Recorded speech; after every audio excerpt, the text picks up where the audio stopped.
భారతీయ కావ్యాలు భారతదేశపు సాంస్కృతిక వారసత్వంలో ఒక ముఖ్యమైన భాగం. ఈ కావ్యాలు భారత సమాజంలోని సామాజిక, మతపరమైన ఆలోచనలను లోతుగా ప్రభావితం చేశాయి. వీటి ద్వారానే ప్రజలకు నైతిక మార్గం వైపు దారి లభించి వారి రోజువారీ జీవితంపై కూడా ప్రభావం చూపాయి. భారతీయ సాహిత్యంలో అత్యంత ప్రసిద్ధమైన 2 కావ్యాలు మహాభారతం, రామాయణం. ఈ 2 కావ్యాలలోనూ కథానాయకులకు విరుద్ధంగా ప్రతినాయకుల పాత్రలు అత్యంత ముఖ్యంగా ఉంటాయి. ఈ ప్రతినాయకులు మానవ స్వభావంలోని చీకటి, దుర్మార్గమైన కోణాలను ప్రతిబింబిస్తారు. ఇలాంటి ప్రతినాయకుల సరసన మహాభారతంలోని ఒక అద్భుత పురాణ వ్యక్తిగా శకుని నిలుస్తాడు. మహాభారతం అనేది హస్తినాపురం అనే రాజ్యాన్ని పాలించడానికి జరిగిన ద్వంద్వ యుద్ధ కథ. మహర్షి వేదవ్యాసుడు రచించిన మహాభారతంలో శకుని యొక్క నిజమైన వ్యక్తిత్వాన్ని, అతని స్వభావాన్ని క్లియర్గా వివరించలేదు. శకుని కురుక్షేత్ర యుద్ధానికి ఏకైక మాస్టర్ మైండ్. అతని ఉనికి లేకపోతే దుర్యోధనుని ఈర్ష్య, యుధిష్ఠుడిని జూదపు అలవాటు, ధృతరాష్ట్రుని అనిర్ణయాత్మక స్వభావం కలిసి కూడా ఆ యుద్ధం జరిగి ఉండేది కాదు. శకుని తరచుగా ఒక ప్రావీణ్యమైన వ్యూహకర్తగా పేర్కొనబడి కౌరవుల పతనానికి దారితీసిన ప్రధాన కారణాలలో ఒకరిగా పరిగణించబడతాడు. గాంధారికి తమ్ముడైన శకుని అసలు పేరు సుబలోత్తముడు. శకుని పరమశివభక్తుడు. దుర్యోధనుడు, దుశ్శాసనుడు, కర్ణుడు, శకుని ఈ నలుగురిని కలిపి భారతంలో దుష్ట చతుష్టయము అంటారు. అంటే భారతంలో జరిగే అన్ని అరిష్టాలకు వీరే కారణమవుతారు. శకుని జన్మించింది గాంధార రాజ్యంలో. ఆ ప్రాంతం ప్రస్తుతం ఆఫ్ఘనిస్తాన్లో ఖాందార్గా పిలువబడుతుంది. శకుని గాంధార రాజకుమారుడు. ప్రస్తుత ఆఫ్ఘనిస్తాన్ ప్రాంతంలో ఉన్న గాంధార రాజ్య నివాసి. శకునికి 98 మంది సోదరులు ఉన్నారు. గాంధారి అనే ఒక అక్క కూడా ఉంది. ఆయన తన అక్కను కుటుంబంలో అందరికంటే ఎక్కువగా ప్రేమించేవాడు. గాంధార పర్వతాల చుట్టూ ఉన్న ఒక చిన్న అందమైన రాజ్యం. శకుని మంచి కొడుకు, మంచి తండ్రి, మంచి భర్త, మంచి సోదరుడు, మంచి రాజు కూడా. సుబాల సుధర్మ యొక్క కుమారుడు శకుని. రాజకీయాల్లో అసాధారణమైన వ్యక్తిత్వం ఉన్న వ్యక్తిగా ప్రసిద్ధి చెందాడు. శకుని చురుకుగా, చలాకీగా ఉండడంతో పాటు పెద్దయిన తర్వాత శాస్త్ర విద్యలు, జూదంలో మంచి నేర్పు కూడా పొందగలిగాడు. శకునిలో ద్వేషభావనను రేకెత్తించిన మొదటి సంఘటన అతని యొక్క గాంధారి వివాహం. ధృతరాష్ట్రుడి తల్లి కోరికపై ధృతరాష్ట్రుడికి తగిన జోడిగా గాంధార రాజు సుబలుని కుమార్తె గాంధారిని భారీగా చేయాలని భీష్ముడు భావిస్తాడు. భీష్ముడు గాంధార రాజ్యాన్ని స్వాధీనం చేసుకుని రాజు సుబలును బెదిరించి ఈ వివాహాన్ని అంగీకరించమని ఆదేశించడం శకునికి అగౌరవంగా అనిపించింది. ఇది చాలదన్నట్టు భీష్ముడు సుబలరాజుకు మరో బెదిరింపు లేఖను కూడా పంపుతాడు. శకునికి ఇక ఇతర మార్గాలు లేకపోవడంతో అతను ఆ ఒప్పందాన్ని అంగీకరిస్తాడు. మరో సంఘటన గాంధారి తన భర్తకు సమానంగా ఉండాలనే ఉద్దేశంతో తన కళ్ళకు గంతలు కట్టుకోవడం. చిన్నప్పటి నుంచే గాంధారికి చీకటంటే భయం అని శకునికి బాగా తెలుసు. అతను ప్రతిదినం తన అక్క చీకట్లో తడబడుతూ బ్రతుకుతున్న దృశ్యాన్ని చూస్తూ ఉండేవాడు. అది శకుని హృదయంలో లోతైన ముద్ర వేసింది. అలాగే తన అక్క ఆర్యవర్తంలోని మహారాజ్యానికి రాణిగా అవుతుందని అతను నమ్మేవాడు. కానీ ధృతరాష్ట్రుడు అంధుడు కాబట్టి రాజుగా అంగీకరింపబడలేదు. తర్వాత కొన్ని కారణాల వలన ధృతరాష్ట్రుడు మహారాజు అవుతాడు. గాంధారికి కుజదోషం ఉంది. సుబల మహారాజు ఒకసారి గాంధారీ జాతకం చూపిస్తే అందులో తనకి పెళ్ళి అయితే ఆమె భర్త చనిపోతాడని తెలుస్తుంది. ఇందువల్ల సుబలుడు గాంధారిని ఒక మగ మేకతో పెళ్లి చేయించి ఆ మేకను చంపేస్తారు. ఇదంతా గాంధారి ధృతరాష్ట్ర వివాహానికి ముందు జరిగిన సంగతి. అయితే ఈ విషయాన్ని సుబలుడు గుప్తంగా ఉంచి ఆ గాంధారిని ధృతరాష్ట్రునికి ఇచ్చి పెళ్లి చేయిస్తాడు. కొంతకాలం తర్వాత ఈ విషయం తెలుసుకున్న ధృతరాష్ట్ర భీష్ములు తమని మోసం చేసి ఒక విధవను ఇచ్చి వివాహం చేసినందుకు ఆగ్రహించి సుబలుణ్ణి తన 100 మంది పుత్రులను చెరసాలలో బంధించి ఉంచుతారు. వారికి రోజు ఒక్కొక్కరికి ఒక్కొక్క అన్నం గింజ మాత్రమే పెడతారు. అయితే ఆ ఒక్క గింజతో వాళ్ళు బ్రతకరు. అందరి గింజలు కలిపి ఒకరికి పెడితే వాళ్ళల్లో ఒకరైనా బ్రతుకుతారు అని నిర్ణయం తీసుకుంటారు. అలా వాళ్ళందరిలో చిన్నవాడైనా తెలివిగలవాడైనా శకునికి అందరూ తమ గింజలు పెడతారు. అలా శకుని వాళ్ళ గింజలు తింటూ ప్రతిరోజు తన కళ్ళ ముందే తన సోదరులు ఒక్కొక్కరిగా మరణించడం చూస్తూ కౌరవులపై పగ పెంచుకొని కౌరవ సామ్రాజ్యం మొత్తాన్ని నాశనం చేయాలని అనుకుంటాడు. అపారమైన తెలివితేటలు కలిగిన శకుని పుట్టుకతోనే కుంటివాడు కాదు. తన ప్రతీకారాన్ని గుర్తించుకోవాలి అని సుబలుడే శకున్ని కుంటివాడిగా చేస్తాడు. గాంధారి జోక్యంతో శకునిని విడుదల చేసిన అప్పటికే అతని కుటుంబం మొత్తం మరణిస్తుంది. ఆ రోజు నుంచే శకుని కురువంశంపై ప్రతీకారం తీర్చుకోవాలని ప్రమాణం చేశాడు. కురుజాతిని నాశనం చేయడమే శకుని జీవిత లక్ష్యం. తన చతురతతో కురువంశాన్ని కోకటి వేళ్లతో పెకలించాలనే లక్ష్యంగా జీవిస్తూ ఉంటాడు. కురువంశమే లక్ష్యంగా ఎత్తులు పై ఎత్తులు వేసి కథ నడిపిన శకుని హస్తినాపురంలోనే ఉన్న గాంధారకు అతనే రాజు. అతని కార్యనిర్వాహకులు సామ్రాజ్యాన్ని చూసుకునేవారు. పాండవులు అజ్ఞాతవాసానికి వెళ్ళినప్పుడు శకునే స్వయంగా గాంధారును పాలించాడని అంటారు. ఆ తర్వాత తన పుత్రుడు ఉలూకకు బాధ్యతలు ఇచ్చి తను హస్తినాపురానికి వచ్చేస్తాడు. శకుని భార్య పేరు హర్షి. ఆమె గాంధారలోనే ఉండిపోయింది. వారికి 3 కుమారులు: ఉలుకుడు, వృకాసురుడు, విప్రచిత్తి. ఉలుకుడు మహాభారత యుద్ధంలో మరణిస్తాడు. హర్షి గురించి మహాభారతంలో వివరాలు చాలా తక్కువే. ఆమె హస్తినాపురానికి ఎప్పుడూ రాలేదు. శకుని లేని సమయంలో ఆమె తన కుమారులతో కలిసి గాంధారను పరిపాలన చేసేదని కొన్ని రచనలు చెబుతున్నాయి. మహాభారత కావ్యంలోని అశ్వమేధిక పర్వం కురుక్షేత్ర యుద్ధం తర్వాత గాంధార రాజ్యాన్ని పరిపాలించిన శకుని వారసుడిని ప్రస్తావిస్తుంది. శకుని కుమారుడు ఉలూకుడు కురుక్షేత్ర యుద్ధంలో సందేశహర్తగా పనిచేస్తాడు. శకుని అనే పాత్ర చుట్టూ అనేక రకాల వదంతులు ప్రచారంలో ఉన్నప్పటికీ ఆ వదంతుల వెనుక ఉన్న అసలు కథను తెలుసుకోవాలనుకునేవారు చాలా తక్కువ.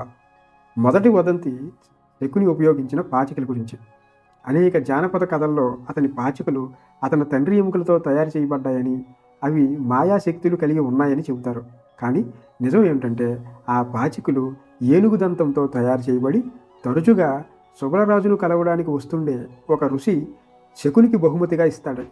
సభాపర్వ అధ్యాయం 106లో నేను పాచికల ఆటల్లో నైపుణ్యము గలవాడిని, ఈ భూమిపై నాతో సమానమైన వాడు లేడు, కాదు 3 లోకాలలో కూడా నాకు సాటి ఎవరూ లేరు, ఓ కురుకుమారుడా, అందువల్ల ధర్మరాజును పాచికలు ఆడమని ఆహ్వానించు, పాచికలలో నైపుణ్యమున్న నేను నీకోసం అతని రాజ్యాన్ని, ఆ అద్భుతమైన ఐశ్వర్యాన్ని గెలుచుకుంటాను అని ఇలా ఉంది. శకుని నిజంగా పాచికలాటలో నైపుణ్యం గలవాడు. మహాభారతంలోని ఈ సందర్భంలో శకుని చెప్పిన మాటల ద్వారా అతడు మాంత్రికుడు కాదు, పాచికల ఆటలో నిపుణుడనే భావనకు మద్దతు లభిస్తుంది. శకుని అనేవాడు దుర్యోధనుడి అన్ని దుష్కర్మలలో నేరుగా పాల్గొన్న మాస్టర్ మైండ్ కాదు. భీముణ్ణి విషపూరితం చేయాలన్న యోచన మాత్రం దుర్యోధనుడిదే. ఎందుకంటే భీముడు బలమైన స్వభావం కలవాడు. భీముణ్ణి చూస్తే దుర్యోధనుడికి ఈర్ష్య కలుగుతుంది. కానీ భీముడికి విషం కలిపిన ఆహారాన్ని పెట్టమని సలహా ఇచ్చిన వాడు శకునే అని అంటారు. తర్వాత లక్కాగృహ మందిర దహనం కూడా దుర్యోధనుడు హస్తినాపురం మంత్రి కణికచే రచితమైన కుట్ర. లక్క ఇళ్లలో ఉన్న పాండవులను చంపే వ్యూహరచన చేసి పురోచనుణ్ణి నియమింపజేసినది శకునే అని కూడా అంటారు. ఈ కుట్రలో రాజు ధృతరాష్ట్రుడు కూడా భాగస్వామి. ఎందుకంటే తన కుమారుడు హస్తినాపురానికి తదుపరి రాజు కావాలని అతని కోరిక. శకుని చేసిన ప్రఖ్యాత కార్యాలలో ఒకటి పాచికలాటను తన చాణక్యంతో నడిపించడం. ఆ ఆటే చివరికి పాండవులు తమ రాజ్యాన్ని కోల్పోయి అడవిలో నిర్బంధ జీవితం గడపడానికి కారణమైంది. నిజానికి కాండవ ప్రస్థంలో యుధిష్ఠిరుడి పట్టాభిషేకం తర్వాత దుర్యోధనుడు పాండవులపై తీవ్ర ఈర్ష్యతో నిండిపోయాడు. పట్టాభిషేక వేడుకల్లో దుర్యోధనుడు అతని సోదరులు అవమానాన్ని ఎదుర్కొంటారు. ఆ అవమానాన్ని తట్టుకోలేక దుర్యోధనుడు తన మామ శకునుని సంప్రదించి ప్రతీకారం తీర్చుకోవడానికి సహాయం కోరుతాడు. తన మేనల్లుడి మనసును సంతోషపరచడానికి శకుని కూడా ఆ ప్రతీకార యోచనలో భాగస్వామి కావడానికి అంగీకరిస్తాడు. కురుక్షేత్ర యుద్ధంలో శకుని కౌరవ సైన్యానికి వ్యూహకర్తగా ఉంటాడు. అతన్ని సేనాధిపతిగా నియమించాలనే ప్రతిపాదనను శల్యుడు బలపరుస్తాడు. యుద్ధంలో శకుని దుర్యోధనుడు, దుశ్శాసనుడికి సహాయం చేసి మొదటి రోజునే ధర్మరాజును చంపడానికి ప్రయత్నిస్తారు. శకుని ఒక నైపుణ్యం ఉన్న యోధుడు, మాయావి కూడా. మహాభారతంలోని ద్రోణ పర్వంలో శకుని అర్జునుడు, కృష్ణుడిపై యుద్ధంలో 100 రకాల మాయలను సృష్టించాడని పేర్కొనబడింది. ఆ మాయల్లో ఆయుధాలు, జంతువులు, ప్రాణులు, పక్షులు ఉంటాయి. యుద్ధ సమయంలో అతను నకులుని కుమారుడు శృతసేనుణ్ణి, మగధరాజు జయదేవుణ్ణి హతమారుస్తాడు. ఒకసారి యుద్ధంలో అర్జునుడి రథము చుట్టూ చీకటిని కలిగేటట్లుగా భ్రాంతిని కూడా కలగజేస్తాడు. అప్పుడు అర్జునుడు తన జ్యోతిష్క అనే అస్త్రముతో చీకటిని మాయం చేస్తాడు. అలాగే రకరకాల భ్రాంతులను కలగజేసి అర్జునుడిని నిరోధించాలని చూస్తాడు శకుని. కానీ అర్జునుడు శకుని మాటలను పటాపంచలు చేసేటప్పటికీ శకుని అక్కడి నుండి పారిపోతాడు. ఒకసారి యుద్ధంలో శకుని సాత్యకీ రథాన్ని నాశనం చేస్తాడు. ఇంకొకసారి పాండవుల అశ్వదళాన్ని నాశనం చేస్తాడు. అర్జునుడు భీష్ముడి వద్దకు చేరకుండా అడ్డుకోవడం, అర్ధరాత్రి యుద్ధాన్ని ప్రణాళిక చేయడం వంటి శకుని వ్యూహాలు పాండవులకు యుద్ధరంగంలో గొప్ప అడ్డంకిగా మారాయి. 13వ రోజు అతను చక్రవ్యూహంలో అభిమన్యుణ్ణి చెక్కబెట్టి మహారథులతో కలిసి అతని వధకు సహకరిస్తాడు. కర్ణుణ్ణి భీముడి బారి నుండి రక్షిస్తాడు. శకునితో పాటు శకుని కుమారులు ఉలక, వృకాసురులు కూడా కురుక్షేత్ర యుద్ధంలో పాల్గొని శకుని కన్నా ముందే పాండవుల చేతిలో హతమవుతారు. శకుని సహదేవుని చేతిలో మొదటిగా హతుడయ్యాడని చెబుతారు. కురుక్షేత్ర యుద్ధం 18వ రోజు శల్య మరణం తర్వాత పాండవులు శకుని గాంధార సైన్యంపై దాడి చేశారు. శకుని సైన్యానికి ధైర్యం చెప్పి సహదేవుడితో ఘర్షణకు దిగుతాడు. సహదేవుడు వేగవంతమైన బాణాలతో ప్రతిఘటిస్తాడు. శకుని కుమారుడు ఉలూకుడు భీముడు సహదేవుడిపై బాణాలు వేస్తూ రక్షించడానికి ప్రయత్నిస్తాడు. సహదేవుడు ఒక బల్లెంతో ఉలూకుడి తల నరికి శకుని విల్లును ఖండిస్తాడు. కోపంతో ఉన్న శకుని వివిధ ఆయుధాలు విసురుతున్నా సహదేవుడు వాటిని అడ్డుకొని శకుని తలను నరికేస్తాడు. యోధం సమయంలో అవమానంతో సహదేవుడు శకునిని చంపుతానని ప్రతిజ్ఞ చేసుకున్నాడు. ఆ మరణంతో ఆ ప్రతిజ్ఞ నెరవేరింది. మహాభారత కథను లోతుగా పరిశీలిస్తే శకుని నిజానికి ఒక విషాదమయమైన వ్యక్తి అని తెలుస్తుంది. అతని చర్యలు బలత్కారం, అణిచివేత, ప్రతీకార భావనలతో నిండిన జీవితం నుండి ఉద్భవించినవిగా కనిపిస్తాయి. శకునిని మహాభారతంలో ప్రధాన ప్రతినాయకులలో ఒకరిగా పరిగణిస్తారు. ఆయనను మాయలు చేసేవాడు, కుతంత్రకర్తగా కూడా చిత్రిస్తూ ఉంటారు. మహాభారతంలో శకుని వ్యక్తిగత జీవిత కథను స్పష్టంగా వివరించలేదు.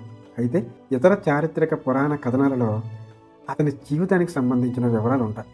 శకుని కుటుంబం జైలులో ఆకలితో చనిపోయారనే కథ మూల గ్రంథంలో లేదు. వ్యాస మహాభారత మూల గ్రంథంలో శకుని తండ్రి సుబల సోదరుల ఎముకలతో పాచికలు తయారు చేసినని కథ లేదు.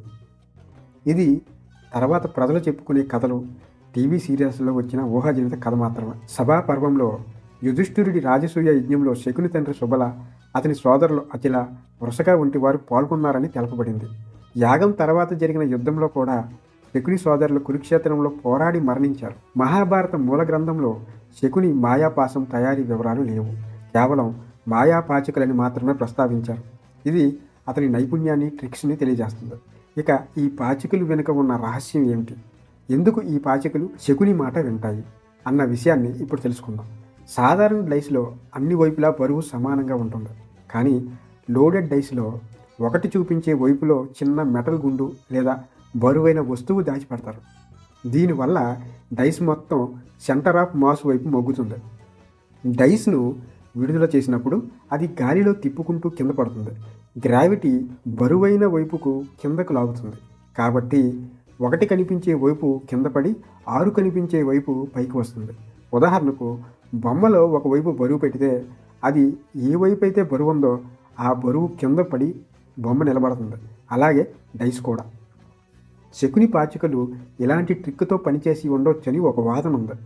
ఏనుగు దంతాలతో చేసిన పాచికలు మంత్రాలు చదువుతూ కంట్రోల్ చేస్తే కావలసిన సంఖ్య చూపించాయి అనే కథలు వ్యాస మహాభారత మూల గ్రంథంలో ఎక్కడా రాయబడలేదు. ఇప్పటికీ కేరళ రాష్ట్రంలో ఒక తెగకు చెందిన వారు శకునిని దేవుడిగా పూజిస్తారు. అది కేరళలోని కొల్లం జిల్లాలోని పవిత్రేశ్వరం. అక్కడ ఒక పురాతనమైన కట్టడం ఉంది. చాలా పాతకాలం నాటి కట్టడం ఇది శకుని ఆలయం. భారతదేశంలో అత్యంత విశిష్ట దేవాలయాలలో ఒకటి. మహాభారతంలో పాత్ర అయిన శకుని ఆలయం ఇది. కేరళలోని ఈ ఆలయంలో గర్భగుడిలో విగ్రహం ఉండదు. కేవలం శకుని కూర్చున్న గ్రానైట్ మొక్క మాత్రమే ఉంటుంది. పాచికల ఆటలో ఓడిపోయి ఆ ఆట నిబంధనలో భాగంగా అజ్ఞాతంగా నివసిస్తున్న పాండవులను అనుసరిస్తూ వెళ్ళిన కౌరవ గుంపులో శకుని కూడా ఉంటాడు. ఆ సమయంలోనే కౌరవులు తమ ఆయుధాలు ఇక్కడే దాచారని చెప్తారు. అందుకే ఇక్కడ ఈ ఆలయం నిర్మించారని స్థానిక కథనం. అదేవిధంగా శకుని పరమశివభక్తుడు. అంటే శకుని ధ్యానం చేసి తపస్సు చేసినట్లు కూడా చెప్పుకుంటారు. శకుని ఆలయానికి దగ్గరలోనే దుర్యోధన ఆలయం కూడా ఉందట. ఈ ఆలయాన్ని ప్రజలు సందర్శించడానికి కారణం అతని సంకల్పానికి నివాళులు అర్పించడం కోసమే అని చెబుతారు. శకుని తన పగను నెరవేర్చుకునే క్రమంలో ఎన్నో అవమానాలు పడతాడు. అన్నిటినీ ఓపికగా భరించి తాను అనుకున్నది సాధిస్తాడు. ఈ పట్టుదలకు గౌరవ సూచికగానే ఇక్కడ ఈ ఆలయంలో శకునికి నైవేద్యం పెడతారని అంటూ ఉంటారు. ఇదండి శకుని మాయాపాశం వెనుక ఉన్న విజ్ఞానం.